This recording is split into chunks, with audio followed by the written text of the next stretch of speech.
सवाल। जियो finance 200 quantity 120 के भाव में 2023 में लिया है, तो वो अभी अरे कब तक रखना है? वाह, ये आपका ये किसकी चॉइस है? देवर की चॉइस है ये भी? हेलो। हाँ हाँ, वो उसकी।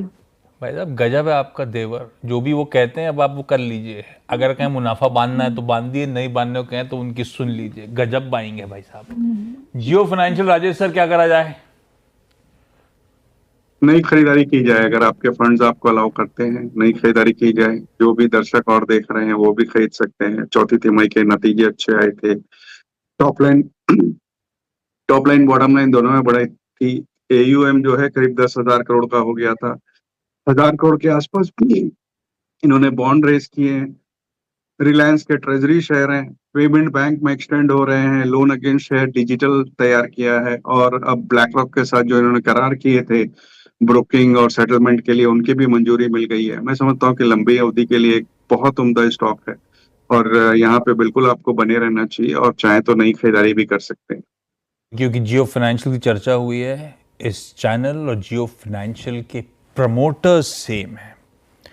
तो दर्शना मैम, आप और बाकी लोग जो सब देख रहे हैं सुन रहे हैं, अगर कोई ट्रेड इन्वेस्टमेंट का मन हो तो एक इंडिपेंडेंट फाइनेंशियल एडवाइजर से इस प्लेटफॉर्म के अलावा भी कंसल्ट करिएगा। खैर, आंसर क्लियर है दर्शना मैम। राजेश सर तो कह रहे हैं इन लेवल्स पे भी खरीदारी करने का मन बनाया जा सकता है। अपनी तो 120 की बाइंग है, होल्ड करिए, और चाहे तो नया पैसा भी अगर फंड्स परमिट कर रहे हैं तो आप झोंक सकते हैं, मतलब ऐड कर सकते हैं।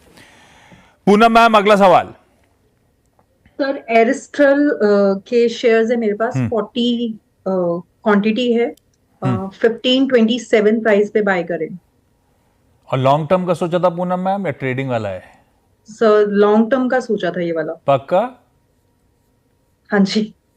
कि Rajesh sir astral long term के लिए कैसा? अपनी तो मेरे ख्याल से इसी स्टॉक पे लास्ट ईयर भी बात हुई है, अगर पता नहीं याद आ रहा है मुझे। कैसा लग रहा है सर?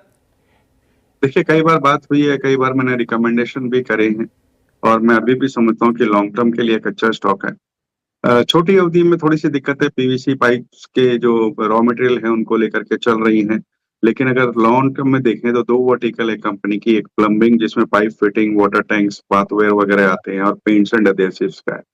दोनों बहुत अच्छे चल रहे हैं, खास करके पाइप वाला बिजनेस तो इनका बहुत शानदार चल रहा है। FY25 में अगर आप देखेंगे तो बाथवेयर में अच्छी खासी 51% के आसपास ईयर ऑन ग्रोथ थी। अब एक्सपोर्ट्स पे ज्यादा ध्यान दे रहे हैं कंपनी। 600 करोड़ रुपए के आसपास इस कंपनी के बैलेंस शीट में कैश पड़ा है, जो इनके अधिग्रहण के एक्सपेंशन के काम आता है। मैं समझता हूँ स्टॉक में लंबी अवधि के लिए बिल्कुल बने रहना चाहिए, और कोई भी कारण से, बाजार के कारणों से गिरावट आती है, स्टॉक 1400 1350 तक आता है, तो वहां नया एडिशन भी किया जा सकता है। दर्शना मैम, पूनम मैम, प्रियंका